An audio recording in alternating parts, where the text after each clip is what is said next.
I would like to talk about how to approach the ears in a really calming, soothing, relaxing way to increase the physiology and the function of the hearing as very, very important in helping your tinnitus.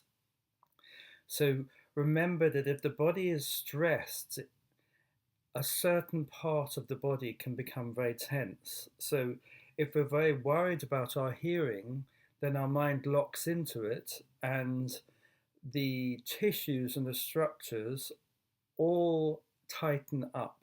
So blood flow can be reduced and the auditory canal can be squeezed with the tension of the structures. Muscles like the stapedius muscle that hold the eardrum can tighten, and the function can really not work very well when we're very tense because everything gets very taut, and the flow of cerebrospinal fluid or blood circulation can be radically reduced, which means that the function of hearing can be impaired due to stress. So we've talked about the fight or flight response, making your ears really hypersensitive and listening far too acutely out, so you end up hearing your own buzz of the nervous system.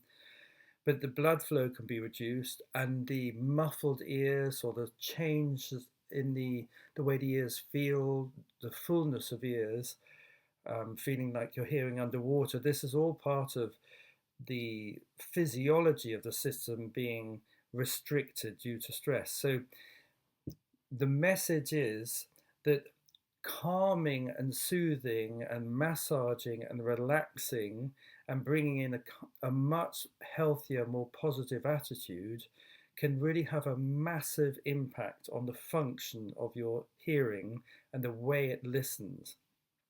So things like Hopi candles, it's quite common for people with a very narrow mind for their eyeballs to start rolling when you start talking about Hopi candles. But if you have somebody helping you work with a Hopi candle, basically you're being looked after and somebody's being very gentle and careful with you, and they light a Hopi candle so you get this lovely, warm, crackling sensation and lovely, relaxing, calming sound going into your ears.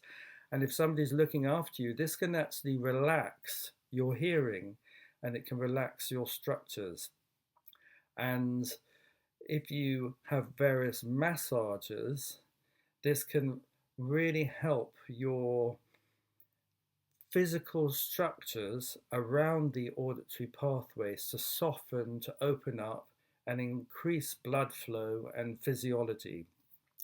So, it's not a surprise that if you have a lovely facial, or if you have some really good osteopathy or craniosacral therapy to relax this whole level from the base of the head around the temporal bones and jaw, with all the chewing muscles, any freeing up and slackening of the structures of the body can help your nervous impulses flow more freely and the arterial flow to increase. So this is why having a Hopi candle or reading good news about tinnitus or having a really lovely massage can make your tinnitus better.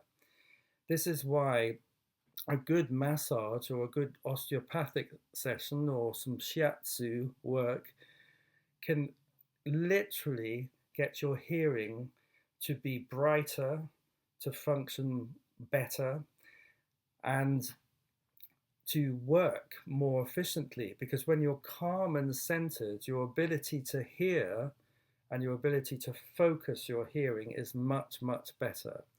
When we're stressed out in fight or flight, our hearing is very scattered. So if we go to a pub, we just hear the whole hubbub around us rather than being able to focus on a one-to-one conversation.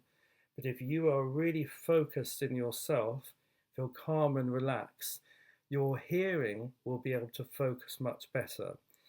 So the point is, calming, relaxing, soothing approaches to body improve physiology of hearing, and this improves your hearing's ability to focus.